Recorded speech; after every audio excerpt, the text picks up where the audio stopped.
Friends, आज हम बात कर रहे हैं आईटी के दिग्गज खिलाड़ी इन्फोसिस की और साथ में हम बात करेंगे विप्रो की। आप देख रहे होंगे पिछले कई दिनों से लगातार आईटी सेक्टर में बहुत ज़्यादा गिरावट है। जिस तरह से बाजार लगातार गिर रहा है उसका बहुत ज़्यादा आपको इफेक्ट देखने को मिलेगा आईटी सेक्टर पे। आईटी सेक्टर ने बहुत ज़्यादा वीकनेस दिखाई। इसके पीछे सबसे बड़ी वजह है आईटी सेक्टर का कामकाज सिर्फ इंडिया में नहीं बल्कि इंटरनेशनल मार्केट के ऊपर भी डिपेंड करता है। और ऐसे में अगर आप देखोगे तो अमेरिकन मार्केट में बहुत ज़्यादा प्रॉब्लम है, उसका असर यहाँ पे देखने को मिला।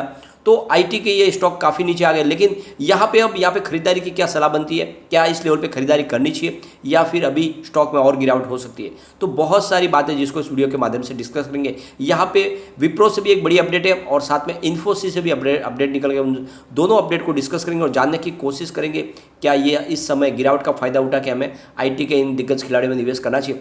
दूसरी तरफ पिछले कई समय से हम बोनस का इंतजार कर रहे हैं, तो क्या विप्रो और इन्फोसिस बोनस दे सकते हैं। तो जिस तरह से वातावरण बन रहा है उससे लग रहा है कि आने वाले Q1 में हमें बोनस की घोषणा होती हुई दिखाई दे सकती है। इसके पीछे जो वजह है उसको भी डिस्कस करेंगे, क्यों हमें बोनस मिल सकता है और क्या इस समय हमें इन सेक्टर के निवेश कर देना चाहिए, क्या आईटी सेक्टर में आने वाले समय में शानदार हमें तेजी देखने को मिल सकती है।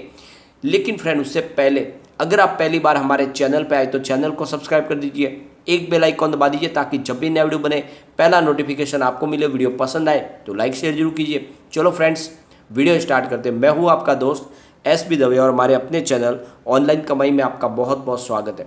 सबसे पहले निफ्टी आईटी की बात करें तो फ्राइडे के दिन करीब 26,732 के स्तर पर क्लोजिंग रही, जहाँ पे 404 पॉइंट की बड़ी गिरावट देखने को मिली, यानी 1.49% आईटी सेक्टर गिरा। अब यहाँ पे अगर हम विप्रो की बात करें तो स्टॉक 406 पर आ चुका है, जहाँ पे 3.77% की बहुत बड़ी गिरावट हुई है। फ्राइडे के दिन भी स्टॉक में बहुत ज़्यादा करेक्शन आ चुका है। अगर आप देखोगे तो लगभग 750 के आसपास स्टॉक था हाई में, लेकिन अब 400 के आसपास आ गया। लेकिन ये भी आपको ध्यान रखना है कि अगर आप इसको पिछले 2 साल के कंपेयर करोगे तो स्टॉक की प्राइस काफ़ी नीचे थी। जब कोविड की वजह से यहाँ पे आपने देखा होगा कि प्राइस में गिरावट थी तो स्टॉक 200 से भी नीचे चला गया था। उसके हिसाब से अभी भी अच्छा रिटर्न मिल रहा है। अब यहाँ पे सबसे बड़ी बात है कि बाजार के लिए एक बहुत बड़ी पॉजिटिव खबर निकल के आ रही है, जिसकी वजह से लग रहा है कि मंडे को हमें बाजार में तेजी देखने को मिल सकती है। सबसे बड़ी बाजार के लिए वीकनेस पॉइंट है वो है क्रूड ऑयल। क्रूड ऑयल की बढ़ती प्राइस की वजह से ही बाजार में सारे सेंटीमेंट बिगड़े, लेकिन अब क्रूड की ऑयल की प्राइस में ज़बरदस्त गिरावट हमें देखने को मिल रही है।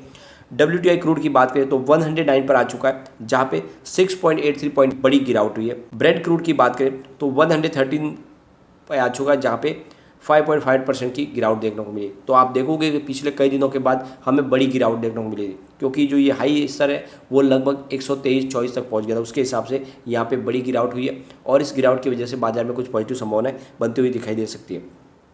अगर हम इसके वॉल्यूम का एनालिसिस करें तो पिछले एक महीने पहले इसका 83 लाख का वॉल्यूम था, 1 वीक पहले 1 करोड़ का वॉल्यूम था और थर्सडे को 96 लाख का वॉल्यूम हुआ, लेकिन फ्राइडे को 2 करोड़ का वॉल्यूम हुआ। तो वॉल्यूम में बहुत ही जबरदस्त उछाल है। पिछले एक महीने में सबसे अच्छा वॉल्यूम हुआ है।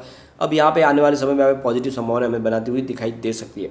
इसकी परफॉर्मेंस अगर हम देखें तो स्टॉक की 402 की 52 वीक का लो है, जहाँ पे स्टॉक बिल्कुल आ चुका है। हो सकता है इस बार 52 वीक का नया लो भी बन जाए। इसकी हाई 739 की है, तो यहाँ पे इस समय काफ़ी फेयर वैल्यू लग रही है। स्टॉक यहाँ से ऊपर जाने की संभावना ज़्यादा है। यहाँ पे एक नया बिजनेस भी शुरू कर दिया है कंपनी ने।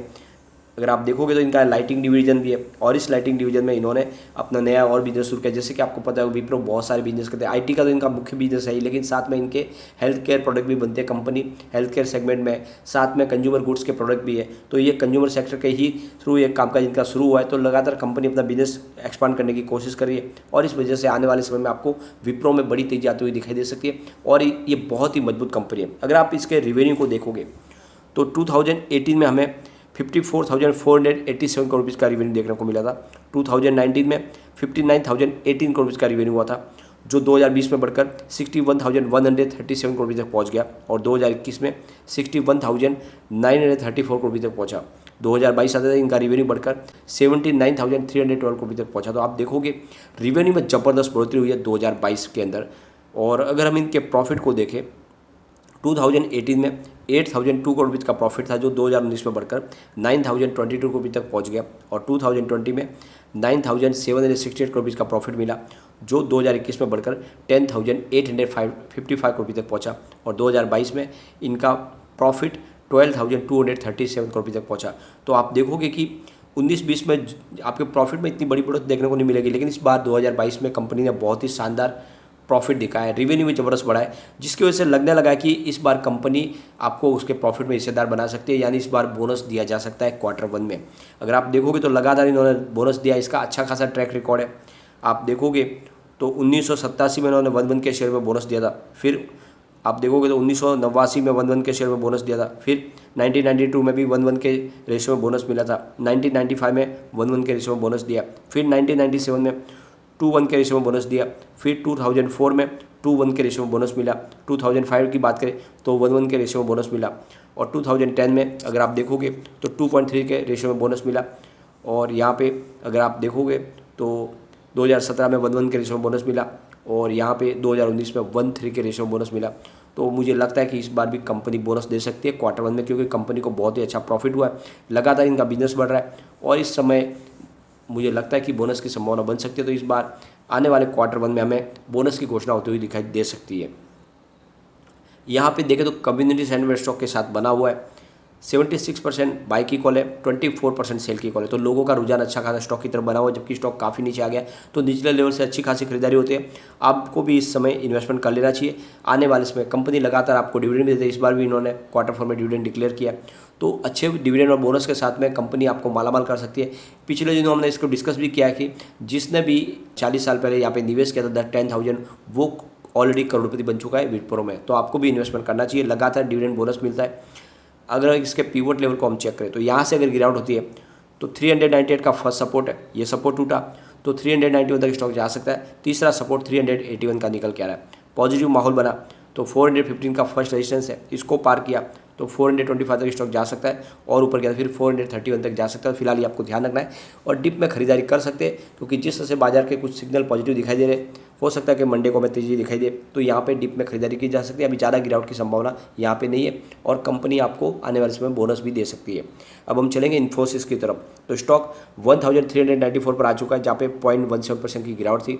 फ्रेंड्स, इन्फोसिस की बात करें तो स्टॉक में इतनी बड़ी गिरावट नहीं हुई, क्योंकि लगभग 1850-1900 की इसकी हाई बनी थी, और स्टॉक फिलहाल 1400 के आसपास है। और यहाँ पे अगर इन्फोसिस की बात करें तो इन्फोसिस का कारोबार तेज़ी से बढ़ा है, और इसीलिए कंपनी अपने एम्प्लॉयज़ के लिए इस बार बहुत ही ज़्यादा राहत के द्वार खोल चुके हैं, यानी उनको बहुत ही ज़बरदस्त बोनस एक तरह से मिलने वाला है, यानी उनका प्रमोशन किया जाएगा, उनको डबल प्रमोशन दिया जाएगा। और आप देखोगे तो इस बार कंपनी इनको ESOP स्कीम, जो एम्प्लॉयज़ स्टॉक ओनरशिप प्लान होता है, जिसके तहत इनको बहुत सारा बेनिफिट दे सकती है कंपनी। तो ये अब देख लो कि पिछले 2 साल के बाद करीब 3.5 पर गुना ज़्यादा मिलने वाला है इनको प्रमोशन। और ये अगर आप जिस तरह से इनके एम्प्लॉयज़ को कंपनी मेहरबान हुई है, उससे एक बात तो समझ में आ रही है कि इन्फोसिस का कामकाज आगे भी तेज़ी से बढ़ता हुआ दिखाई देगा। तो ऐसे में हम भी संभावना कर सकते हैं कि हमें बोनस दिया जा सकता है, इस बार कंपनी बोनस डिक्लेयर कर सकती है, ये पूरी की पूरी संभावना बन रही है। अगर हम इसके वॉल्यूम को देखें तो पिछले 1 महीने पहले इसका 87 लाख का वॉल्यूम था, 1 वीक पहले 71 लाख का वॉल्यूम हुआ था, और थर्सडे को 70 लाख का वॉल्यूम था, लेकिन फ्राइडे को 100 लाख का वॉल्यूम, यानी लगभग 1 करोड़ का। तो वॉल्यूम में अच्छी खासी बढ़ोतरी हुई है। यहाँ पे इसकी परफॉर्मेंस देखें तो 1367 इसका 50 वीक का लो, जो बिल्कुल स्टॉक अपने 50 वीक के लो पे आ चुका है ये भी, और 19,953 की इसकी हाई थी। तो आप देखोगे कि यहाँ पर भी नया लो बन सकता है अगर बाजार में रिकवरी नहीं हुई तो। इसके रिवेन्यू को अगर हम देखें तो 2018 में 70,520 रुपीज़ का रिवेन्यू था, जो 2019 में बढ़कर 82,675 रुपये तक पहुँच गया।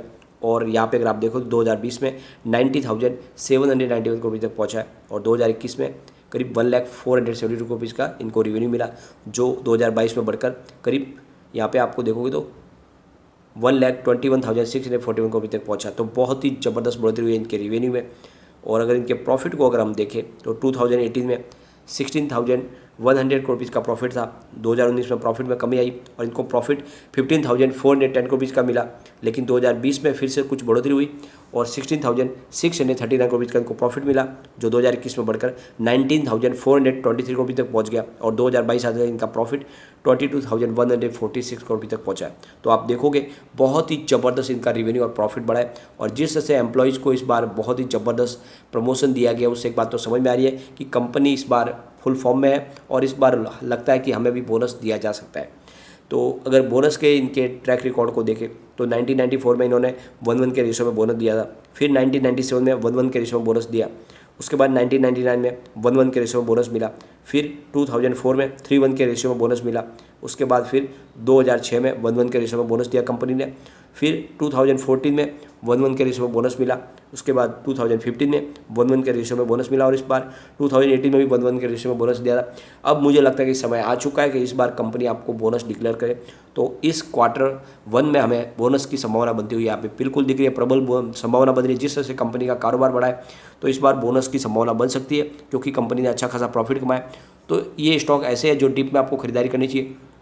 भले आपको बोनस मिले कि नहीं मिले, लेकिन इनकी प्राइस बिल्कुल ऐसी हो गई जहाँ पे आपको आने वाले समय में बिल्कुल बोनस का ही बेनिफिट मिल सकता है, क्योंकि ये अपने 52 वीक के लो के आसपास है और यहाँ से मुझे लगता है बड़ी गिरावट की संभावना नहीं बनेगी। तो बिल्कुल यहाँ पे निवेश करना चाहिए। आईटी के दोनों स्टॉक आने वाले समय आपको मालामाल कर देंगे।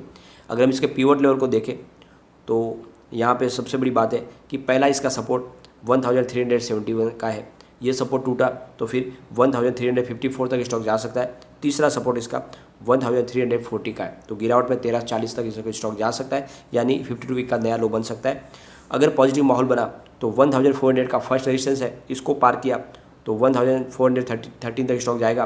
तीसरा जो इसका रेजिस्टेंस है वो 1430 का है। तो स्टॉक फिलहाल आपको इस लेवल पर खरीदारी करनी चाहिए, लेकिन एक बात का ध्यान रखें, लिमिटेड खरीदारी करें, क्योंकि बड़ी खरीदारी इस समय आपके लिए महंगी साबित हो सकती है, क्योंकि बाजार में सेंटीमेंट बिगड़े हुए हैं, इंटरनेशनल मार्केट में बहुत ज़्यादा प्रॉब्लम है। ऐसे में हो सकता है गिरावट और हो, तो थोड़ा थोड़ा करके निवेश शुरू करें, आने वाले समय आपको बहुत ही बेहतर रिटर्न मिलने की संभावना बन जाएगी। लेकिन फ्रेंड, कोई भी इन्वेस्टमेंट करने से पहले अपने फाइनेंशियल एडवाइजर से बारे ले लें या अपना खुद का रिसर्च करें, क्योंकि मैंने वीडियो आपके एजुकेशनल पर्पज़ के लिए ही बनाया। वीडियो पसंद आए तो लाइक शेयर जरूर कीजिए और चैनल को सब्सक्राइब कर दीजिए। Thank you.